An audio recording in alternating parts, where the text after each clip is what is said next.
సంస్కృతి సంపద YouTube channel తరపు అందరికీ స్వాగతం. శ్రీమద్ భగవద్గీత ఆధ్యాత్మిక రహస్యాలు అనే శీర్షికలో శ్రీ త్రినాథ్ గారు ధారావాహిక ప్రసంగం చేస్తున్నారు. వారి ధారావాహిక ప్రసంగంలో ఈరోజు 567వ ప్రసంగం చేస్తున్నారు. శ్రీ త్రినాథ్ గారికి స్వాగతం. నమస్కారం. ఓం శాంతి. శ్రీమద్ భగవద్గీత ఆధ్యాత్మిక రహస్యాలు ఈ యొక్క కార్యక్రమాన్ని తిలకిస్తున్నటువంటి సోదర సోదరిమణులందరికీ కూడా ఆర్థిక స్వాగతం, సుస్వాగతం, నమస్కారం. ముందుగా ధార్మికము, ఆధ్యాత్మికము ఈ విషయము మనం చర్చించుకుంటూ ఉన్నాం. ప్రతి ఎపిసోడ్ ప్రారంభంలో ఈ ఎపిసోడ్లో కూడా ఒక మంచి విషయాన్ని మీ దృష్టికి తీసుకొని వస్తానండి. ధార్మిక జగత్తులో ఒక విషయాన్ని మనం గమనించినట్లయితే చూడండి, నెగటివిటీని ఎక్కువగా చూడటానికి నెగటివిటీ ఎక్కువగా ఆకర్షిస్తుంది. అర్థమైందండి? 100 మంచి పనులు చేసి ఒకరు ఎక్కడైనా ఒక పొరపాటు చేశారనుకోండి, ఆ పొరపాటుని హైలైట్ చేస్తారు. 99 మంచి పనులు చేశారు అది హైలైట్ అవ్వదండి. ఎక్కడైనా అదొక సంస్థ కానివ్వండి, ఒక వ్యక్తి కానివ్వండి.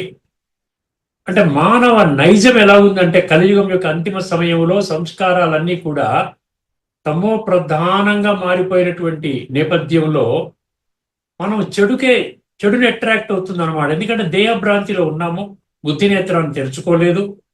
ఎక్కడ చెడు కనబడుతుంది అయిపోతుంది, దాన్నే బహుళ ప్రచారం చేస్తారు. ఆ వ్యక్తిని క్యారెక్టర్ అసాసినేషన్ అంటారు, సంస్థని కూడా క్యారెక్టర్ అసాసినేషన్ చేస్తారు. రకరకాలుగా అది బాగా హైలైట్ అవుతుంది. ఇప్పుడు సోషల్ మీడియా ఇప్పుడు విస్తృతంగా ఉన్నటువంటి నేపథ్యంలో అది ఇంకా అద్భుతంగా హైలైట్ అవుతుంది. మంచి పనులు హైలైట్ అవ్వండి. 100కి 100% చెడ్డ పనులు చేస్తే హైలైట్ అయితే అర్థం ఉంది. అర్థమైందండి? ఎక్కడో 1%, 2% ఎక్కడో దగ్గర దాని ఆధారంగా మనం ఏం చేస్తాం, మంచిని గుర్తించాం. ఇది ధార్మికంలో జరిగేది.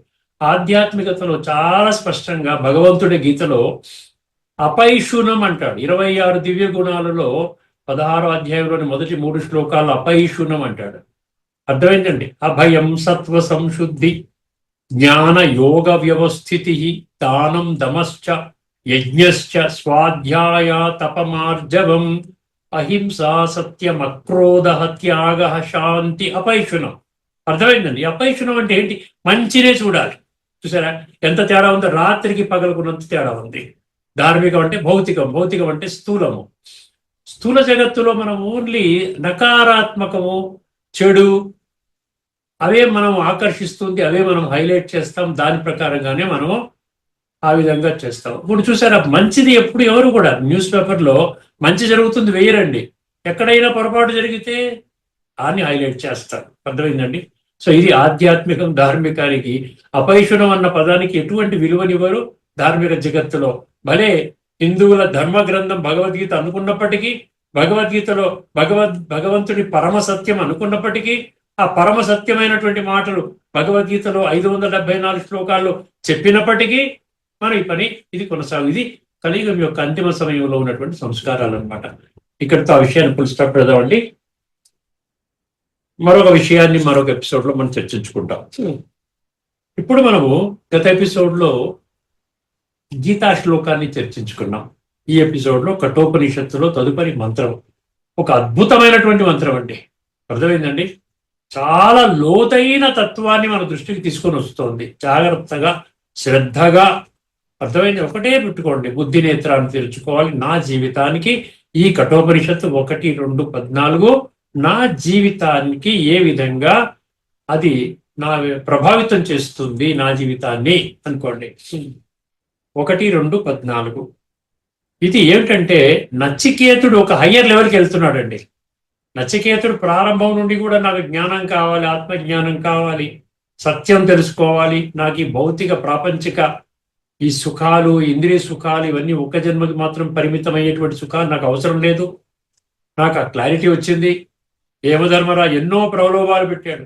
ఎవరిని దేవాంగనాలు అన్నాడు, మ్యూజిక్ అన్నాడు, ఇంకోటి అన్నాడు. ఎన్నో స్వర్గ సుఖాలను అనుభవించేయడానికి నీకు ఇస్తాను, నీకు జీవితాన్ని పెంచుతాను, ఎంతకాలం బ్రతకాలంటే అంతకాలం బ్రతుకు, నీ ఆయుష్ని పెంచుతాను. ఏవి కూడా నచికేతుడికి రుచించలా. నాకు ఏమీ అవసరం లేదు, నాకు సత్యం కావాలి, ఆత్మజ్ఞానం కావాలన్నాడు. సో 13వ శ్లోకం వరకు, 13వ మంత్రం వరకు 1వ అధ్యాయం 2వ వల్లి 13వ మంత్రం వరకు మనం చర్చించుకోవడం. ఇప్పుడు 14లో ఒక లెవెల్కి వెళ్తున్నాడు, ఒక లెవెల్ పెంచాడు. అది ఏమిటి అడుగుతున్నాడు అనే విషయం మనకి ఇప్పుడు అర్థమవుతుంది. ఇప్పుడు ఇది నచికేతుడి ఉవాచ అన్నమాట. మనం ఇప్పటి వరకు యమధర్మరాజు ఉవాచ చర్చించుకున్నామా?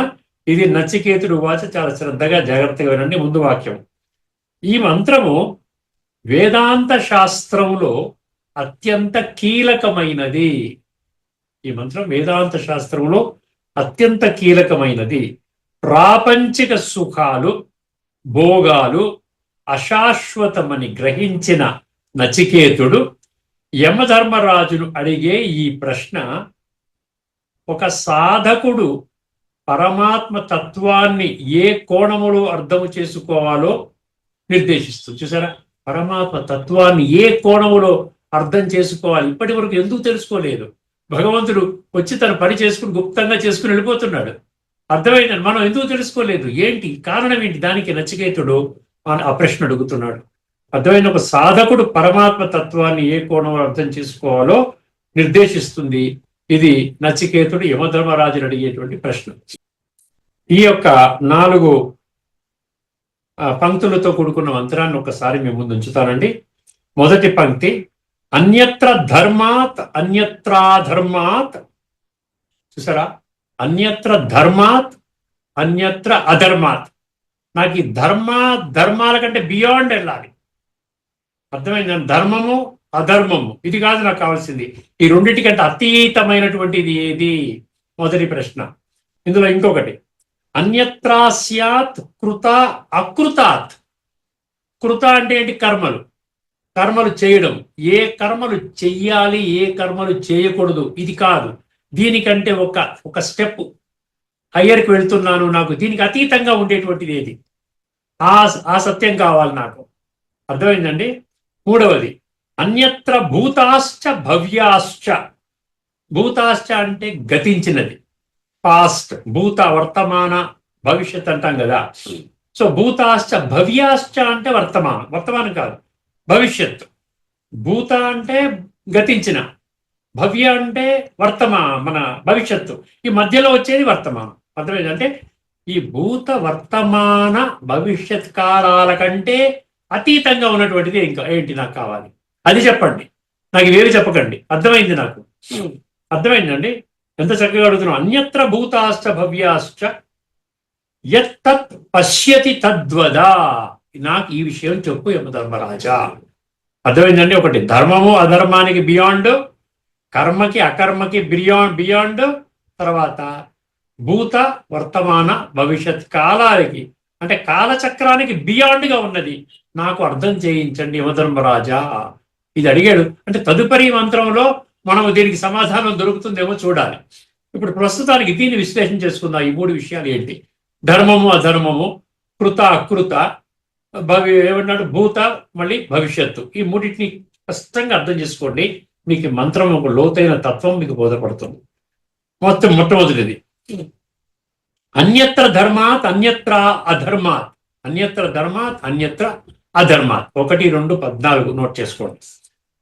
ఈ పదాలు వెల్లడించిన లోతైన తత్వాన్ని అర్థం చేసుకునే ప్రయత్నం చేద్దాము. నచికేతుడు ఇక్కడ సాధారణ ధర్మ అధర్మ చర్చను దాటి పరమ సత్యాన్ని అడుగుతున్నాడు. అర్థమైంది? ధర్మము మరియు అధర్మము. సాధారణముగా మనం ఎలా ఆలోచిస్తామండి? మనుషులు ఈ లోకంలో మంచి పని చేస్తే ధర్మము పుణ్యము అంటాం. అర్థమైందండి? చెడు పని చేస్తే అధర్మము పాపము అంటాం. అందుకే మన ఆలోచన ఇలా ఉంటుంది. మంచి చేస్తే మంచి వస్తుంది, చెడు చేస్తే చెడు వస్తుంది. ఇది కర్మ సిద్ధాంతం అనుకోండి. ఈ కాలచక్రంలో కర్మ సిద్ధాంతం. ఈ కర్మ సిద్ధాంతం లోపల ఉన్న ఆలోచన ఇదే కదా. కానీ నచికేతుడు ఎవడుగుతున్నాడు చూడండి. నచికేతుడు ప్రశ్నలో చాలా లోతైన విషయాన్ని అడుగుతున్నాడు. నచికేతుడు ఇలా అనడం లేదు, ధర్మం ఏమిటి అధర్మం ఏమిటి అని అడగటం లేదంట. అతను అడుగుతున్నది ఈ రెండింటికి అతీతమైనది ఏమిటి. అర్థమైందండి? చాలా ఇంపార్టెంట్ విషయం అండి. మన జీవితాన్ని సమూలంగా పరివర్తన టర్న్ తీసుకున్న విషయం. మన జన్మ సత్యత అనేది ఆధారంగా మన జీవితాన్ని కొనసాగించగలిగితే. ఇది ఎందుకు గొప్ప ప్రశ్న అంటే ధర్మము అయినా అధర్మము అయినా ఇవి రెండు కర్మలో భాగము, ఫలితాన్ని ఇస్తాయి, జనన మరణ చక్రంలోనే ఉంచుతాయి. అంటే జనన మరణ చక్రం అంటే మనం ఏమనుకున్నామండి, ద్వాపర కలియుగాల్లోనే తిరుగుతూ ఉంటారు అనమాట. సెమీ సర్కిల్ అనమాట, వాళ్ళకి ఫుల్ సర్కిల్ ఉండదు. సెమీ సర్కిల్ ద్వాపర కలి, సత్య త్రేతాయుగాలు స్వర్గంలోకి వారు రారు. అర్థమైన జనన మరణ చక్రంలోనే ఉంచుతాయి. నచికేతుడి నిజమైన ఉద్దేశం ఏమిటంట, నాకు ఇక్కడ ఏమంటున్నాడు, ఇప్పుడు ధర్మం అంటే బంగారు గొలుసు, అధర్మం అంటే ఇనప గొలుసు. ఈ మధ్యలో ఈ గొలుసులు అవసరం లేదు. నాకు గొలుసు ఏది మంచిదో చెప్పకండి, నాకు గొలుసు నుండి విముక్తి కావాలి. అర్థమైందండి? అంటే హయ్యర్ లెవెల్కి వెళ్ళాలి. పునర్జన్మ రాహిత్యం అంటే సత్య త్రేతాయుగాల్లో ఉన్నటువంటి జన్మలు. అక్కడ దైహిక భ్రాంతిలో ఉండడు, ఆత్మ చింతనలోని, ఆత్మ అనుభవంలోని 100% నేను ఆత్మ, ఇది నా శరీరం అనే ఆ విధంగానే జీవితం ఉంటుంది. కాబట్టి అటువంటి స్థితి నాకు కావాలి అంటున్నాడు. అర్థమైందండి? అందుకే ధర్మము అధర్మము రెండింటిని దాటి ఉన్న సత్యాన్ని చెప్పండి. ధర్మము అధర్మము రెండూ కూడా శరీర ఆధారిత కర్మలు. జాగ్రత్తగా వినండి. శరీర ఆధారిత కర్మలు అంటే నేను శరీరం అనేటువంటి భావనలో చేసే కర్మలు. ఆత్మ కర్మ బంధనంలో, ఇక్కడ ఏమన్నాడు, ఆత్మ కర్మ బంధనంలో ఉన్నప్పుడు జరుగుతాయి, ఆత్మని బంధిస్తున్నాయి. ఎప్పుడైతే మనం దేహభ్రాంతిలో, అది ధర్మకర్మ కానివ్వండి అధర్మకర్మ కానివ్వండి, ఆత్మని బంధిస్తోంది. ఎంతవరకు అయితే నేను ఆత్మ అనుభవంలోకి రాకుండా కర్మలు చేస్తానో ఈ కర్మ బంధనంలో మనిషి చిక్కుకుంటాడు. కానీ పరమాత్మ కర్మ చేస్తాడండి. పరమాత్మ కర్మ చెయ్యడు. ఈ కర్మ అంటే ఏంటి, భౌతిక ఈ కాలచక్రంలో మనుషులు చేసేటువంటి కర్మలు చెయ్యడు. ఎందుకంటే ఆయనకి దేహమే లేదు కాబట్టి. అర్థమైందండి? అందువలన పరమాత్మ కర్మ చేయడు, పాపం పుణ్యం రెండింటికి అతీతుడు. అందుకే పరమాత్మ ధర్మము కాదు అధర్మము కాదు, వాటిని దాటి ఉన్న సత్యము. చూసారా, ఒకటి అధర్మము ధర్మం గురించి అడిగితే ఎంత చెప్తున్నాడు డీటెయిల్డ్గా. ఇక్కడ ఈ యొక్క మంత్రం యొక్క ఈ భాగము ధర్మం అధర్మం గురించి ఉన్న సారాంశం ఏంటి, మంచి చెడు అనే ద్వంద్వాన్ని దాటి ఉన్నదే నిజమైన పరమ సత్యము. మంచి చెడు అనే ద్వంద్వాన్ని దాటి ఉన్నదే నిజమైన పరమ సత్యము. నచికేతుడు అడిగి ఏమడుగుతున్నాడు, ధర్మము గురించి కాదు అధర్మము గురించి కాదు, ఈ రెండింటికి అతీతమైన పరమాత్మ గురించి అడుగుతున్నాడు. నాకు పరమాత్మ యొక్క సంపూర్ణ క్లియర్ కట్ పరిచయం కావాలి అంటున్నాడు. అర్థమైందండి? ఇది మొదటి పంక్తి, ధర్మము అధర్మం గురించి అండి. అన్యత్ర ధర్మాత్ అన్యత్ర అధర్మాత్. ఇప్పుడు రెండో విషయాన్ని, అన్యత్రా స్యాత్ కృత అకృతాత్ అన్నాడు. ఒకటి కృత అంటే కర్మలు చేయడము, చేయవలసిన కర్మలు, చేయకూడని నిషిద్ధ కర్మలు, ఈ విషయం అన్నమాట. జాగ్రత్తగా వినండి. కృత అంటే చేసిన కర్మలు, అకృత అంటే చేయని కర్మలు కలిపి ఏమిటంటే చేసిన చేయని కర్మలన్నింటినీ దాటి ఉన్నది దాటి ఉన్న స్థితి కావాలంట. ఈ కర్మ సిద్ధాంతం బయటికి వెళ్ళిపోవాలి అంటే భగవంతుని యొక్క స్థాయిలోకి రావాలి. భగవంతుడు కర్మలు చేయడు కదండి, ఆ విధంగా అటువంటి స్థాయిలోకి వెళ్ళమంటాడు. వెళ్ళే కోరిక ఉంది. కృత అంటే చేసిన కర్మలు, అకృత అంటే చేయని కర్మలు. అర్థమైంది? చేసిన చేయని కర్మలన్నింటినీ దాటి ఉన్నది. సులభంగా అర్థం చేసుకుంటే మన జీవితం అంతా ఈ రెండు మీద తిరుగుతుందంట. నేను ఏమి చేశాను అంటే కృత, నేను ఏమి చెయ్యలేదు అకృత. ఈ రెండూ కలిసి కర్మ ఖాతాని తయారు చేస్తోంది. కర్మఖాతా అంటే కార్మిక్ అకౌంట్స్ అంటారు. ఆధ్యాత్మిక పరిభాషలో కార్మిక్ అకౌంట్ అంటాడు. అంటే సంస్కారాలు అలా ఫామ్ అయిపోతూ ఉంటాయి. నకారాత్మకమా సకారాత్మకమా అంటే మన కర్మలు బట్టి ఉంటుంది. కర్మ ఖాతా తయారవుతుంది. దీనిలో లోతైన భావం ఏంటంటే మనిషి చేసిన పనుల ఫలితాలు అనుభవిస్తాడు. అంతే కదండి, ఏ కర్మ చేస్తే అది అనుభవిస్తాడు. ఎవడు చేసిన కర్మ వాడు అనుభవించక తప్పదుర నరుడా. చేయని పనుల వల్ల కూడా పరిస్థితులు ఎదుర్కొంటాడు. ఒక్కోసారి చేయవలసిన పని చేయలేదు, కొన్ని పరిస్థితులు ఎదుర్కొంటాడు. ఇవన్నీ కర్మ సిద్ధాంతం లోపలే జరుగుతాయి. ఇక్కడ నచికేతుడి ప్రశ్న ఏమిటండి, నాకు కర్మల లెక్కలు చెప్పకండి, నాకు కర్మ సిద్ధాంతం అక్కర్లా, నాకు పాప పుణ్య ఖాతా వివరాలు అవసరం లేదు. చూసారా, 1, 2, 14 నోట్ చేసుకుని మీరు మళ్ళీ దాన్ని చదువుకోండి. అర్థమైంది? నాకు పాప పుణ్యాల ఏమంటున్నాడు, ఖాతా, పాప పుణ్య ఖాతా వివరాలు అవసరం లేదు. ఈ కర్మల వ్యవస్థ మొత్తానికి అతీతమైన సత్యాన్ని చెప్పండి. కర్మల వ్యవస్థ మొత్తానికి అతీతమైన దాన్ని చెప్పండి, అతీతమైన సత్యాన్ని చెప్పండి. దీనికి ఒక ఉదాహరణ, ఒక వ్యక్తి చాలా మంచి పనులు చేశాడు అంటే పుణ్యము, ఇంకొకరు చెడు పనులు చేశాడు అంటే పాపము. ఇద్దరు కర్మ ఫలితాల చక్రంలోనే ఉన్నారు కదా. ఆత్మ కర్మ చేస్తుంది, ఫలితాలు అనుభవిస్తుంది. ఆత్మ కర్మ శరీరం ద్వారా కర్మ చేస్తుంది. ఈ కర్మేంద్రియాలు జ్ఞానేంద్రియాలు వాడుకొని కర్మ చేస్తుంది, అనుభవిస్తుంది. కానీ పరమాత్మ కర్మ చేయడు. ఆయన ఎందుకంటే ఆయన శరీరమే లేదు. దేనికోసం కర్మ చేస్తాడు? పొట్ట పోషణ చేసుకోవడానికి శరీరం కావాలి కదా. కానీ శరీరం లేదు. ఇటువంటి కార్యక్రమాలు ఏవి మన మనుషులు చేసినట్లు దేహదారులు చేసే కర్మ ఏవి చేయడు, అశరీరి కాబట్టి. కర్మ ఫలాన్ని కూడా అనుభవించడు. అందుకే కృత అకృత రెండింటికి అతీతుడు. అంటే ఆయన కర్మాతీతుడు, బియాండ్ కర్మ సిస్టమ్. అది కావాలంటాడు. చూసారా? ఇది రెండో విషయం. మూడవది భూత భవిష్యత్తు. భూత భవిష్యత్తుని ఈ సృష్టి చక్ర కాలం గురించి చెప్తున్నాడు. అది కూడా నాకు అవసరం లేదంటాడు. కాలాతీతమైన పరమాత్మ సత్వం కావాలంటాడు. చూడండి, జాగ్రత్తగా వినండి. అన్యత్ర భూతాశ్చ భవ్యాశ్చ. ఇక్కడ భూత అంటే గతము, భవిష్యత్తు అంటే అన్నింటినీ, భవిష్యత్తు అన్నిటినీ దాటి ఉన్నది. భూత భవిష్యత్తు అన్నిటినీ దాటి ఉన్నది. అన్యత్ర భూతాశ్చ భవ్యాశ్చ. భవ్య అంటే భవిష్యత్తు అండి.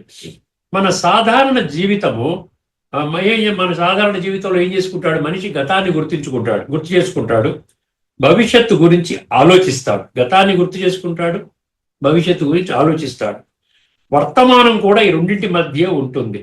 సో లోతైన భావం ఏంటి? కాలము. కాలం అంటే సమయము, టైం. గతం, వర్తమానం, భవిష్యత్తు ఇవన్నీ కలిపి సంసార చక్రం. ఇక్కడ నచికేతుడి ప్రశ్న ఏంటి? నాకు కాలములో ఉన్నది చెప్పద్దు, ఈ కాలచక్రంలో ఉన్నది చెప్పద్దు, కాలానికి బియాండ్ అది నాకు చెప్పండి అంటున్నాడు. నాకు కాలములో బంధించబడిన జ్ఞానం వద్దు, కాలాన్ని దాటి ఉన్న పరమ సత్యాన్ని చెప్పండి. సులభమైన ఉదాహరణ ఒకటి ఇస్తున్నాడు. ఒక సినిమా రీల్ అంట. ఒక సినిమా రీలు సీన్ మొదటి సీన్ ఏంటి? గతం, జరిగిపోయింది. రెండవ సీన్ ఏంటి? వర్తమానం. మూడవ సీన్ ఏంటి? భవిష్యత్. First scene past, present, third scene 1, scene 2, scene 3. భూత, వర్తమాన, భవిష్యత్తు. అర్థమైందండి? చాలా చక్కగా చెప్పాడు. కానీ దర్శకుడు ఈ 3 సీన్స్ కు బయట ఉన్నాడు. అర్థమైందండి? ఈ 3 సీన్స్ లో లేడు, డైరెక్ట్ చేస్తూ ఉన్నాడు. అంటే పరమాత్మ గురించి చెప్పమంటున్నాడు. అర్థమైందండి? ఇండైరెక్ట్ గా మనకి ఏం చెప్తున్నాడు? నాకు పరమ సత్యము, పరమతత్వము, పరమాత్మ గురించి సంపూర్ణ పరిచయం కావాలని కోరుకుంటున్నాడు. మేబీ రాబోయేటువంటి మంత్రాల్లో ఆయన పరిచయం కూడా ఉంటుందని నేను అనుకుంటున్నాను. ఆధ్యాత్మిక దృష్టిలో ఒక్కసారి అర్థం చేసుకుందాము. ఆత్మ కాలములో ప్రయాణిస్తుంది, శరీరము కాలానికి లోబడి ఉంటుంది. కానీ పరమాత్మ కాలాతీతుడు, త్రికాలదర్శి. భగవంతుడు కాలాతీతుడు అంటే ఆది, మధ్య, అంతిమము. మూడు కాలాల యొక్క జ్ఞానము ఆయన దగ్గర ఉంటుంది. అందుకని త్రికాలదర్శి అంటాడు. ఈ 3 భాగాల సమగ్ర సారాంశం ఒకటి గమనిద్దామండి. ఒకటి ధర్మం అధర్మం అన్నాడు, ఒకటి కృత అకృత అన్నాడు, 3 భూత భవిష్యత్ అన్నాడు. ఈ మూడిటి యొక్క సారాంశం జాగ్రత్తగా వినండి. నచికేతుడు 3 స్థాయిలను దాటించాడు. యమధర్మాలు ఏమడుతాడు? ఈ 3 యొక్క స్థాయిల యొక్క దాటిన విషయము పరమాత్మ గురించి చెప్పమంటున్నాడు. ధర్మం అధర్మము ద్వంద్వము. ధర్మం అధర్మము ద్వంద్వము, ద్వంద్వాతీత స్థితిలోకి వెళ్ళమంటున్నాడు. కృత అకృతం కర్మ వ్యవస్థ. మూడవది భూతం భవ్యం, కాలం. తాత్పర్యం ఏమిటి? నాకు ప్రపంచ జ్ఞానము వద్దు, నాకు కర్మ సిద్ధాంతం కూడా వద్దు, నాకు కాలములో ఉన్నది కూడా వద్దు. ఇవన్నింటినీ దాటి ఉన్న పరమ సత్యమైన పరమాత్మ గురించి చెప్పండి. అర్థమైందండి? అది విషయం అన్నమాట. ఈ మంత్రములో నచికేతుడు ఒక గొప్ప ఆధ్యాత్మిక ప్రశ్నను అడుగుతున్నాడు. ఇది సాధారణ జ్ఞానము కాదు, ఇది పరమాత్మ తత్వాన్ని నేరుగా తెలుసుకోవాలనే తీవ్ర తపన. నచికేతుడికి తీవ్ర తపన, హైయెస్ట్ ఫిలాసఫీ. ఒక్క వాక్యములో ధర్మము కర్మ కాలం అన్నింటికీ అతీతమైనదే పరమసత్యము. ఇది ఎందుకు అత్యంత ముఖ్యమైన మంత్రము? చూసారా, స్టార్టింగ్ లోనే మనం చెప్పుకున్నాం. చూసారా, ఏం చెప్పుకున్నాం? ఈ మంత్రం వేదాంత శాస్త్రంలో అత్యంత కీలకమైనది అని చెప్పుకున్నాం. ఎందువలన ఒకసారి జాగ్రత్తగా వినండి. ఎవరు నిజమైన పరమాత్మ, ఎవరు భగవంతుడు? మనకి ఈ రోజున అదే కదా కన్ఫ్యూజన్ వచ్చింది కదండి.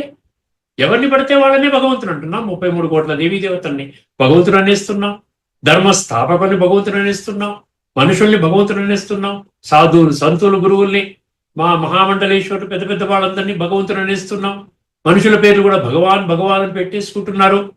అందుకని ఈ కన్ఫ్యూజన్ పోగొట్టడం కోసం నచికేతుడి పాత్రలో మనకి ఈ స్పష్టత మనకు రాబోతున్నది అన్నమాట. జాగ్రత్తగా గమనించండి. ఎవరు నిజమైన పరమాత్మ, ఎవరు నిజమైన భగవంతుడు అన్న ప్రశ్నకు క్లారిటీ ఇస్తుంది ఈ మంత్రము. ఈ ప్రశ్న అది ఆ కోణంలో అర్థం చేసుకోవాలి. కర్మకు లోబడేవాడు కాదు, కాలానికి లోబడేవాడు కాదు, పుణ్యం పాపము దాటి ఉన్నవాడు. అలాంటి లక్షణాలు ఏమిటండి? అలాంటి లక్షణాలు ఏం చెప్పుకుంటే లోబడేవాడు, పుణ్యం పాపం దాటి ఉన్నవాడు. అలాంటి లక్షణాలు ఒక్క పరమాత్మకే సరిపోతాయి. అంటే మనం వెరిఫై చేసుకోవాలండి, బుద్ధి నేత్రాన్ని తెరుచుకోవాలి. సత్య మార్గంలో చాలా ఎంత క్లారిటీ తెచ్చుకోవాలంటే కన్ఫ్యూజన్ మొత్తం పోగొడుతుంది. ఎవరు అత్యధిక శాతం మెజారిటీ వాళ్ళు ఒక ఒపీనియన్ హోల్డ్ చేస్తున్నారంటే సత్యం అవ్వాల్సిన అవసరం లేదండి. మన బుద్ధి నేత్రాన్ని వాడుకుంటే అది అద్భుతమైన క్లారిటీ వస్తుంది మనకు. దాని గురించే ఇన్ని రకరకాల డైమెన్షన్స్ లో భగవంతుడే చెప్తున్నాడు. నన్ను మర్చిపోయారయ్యా, అందుకనే మీకు కష్టాలు ఇవన్నీ సమస్యలు వస్తున్నాయి అంటాడు. సంబంధిత ఇప్పుడు గీతా ఉపనిషత్ మంత్రాలు కొన్ని చెప్తారండి. గీతా శ్లోకాలు, ఉపనిషత్ మంత్రాలు కొన్ని. 2వ అధ్యాయంలోని 16 భగవంతుడు సత్యం. అర్థమైందండి.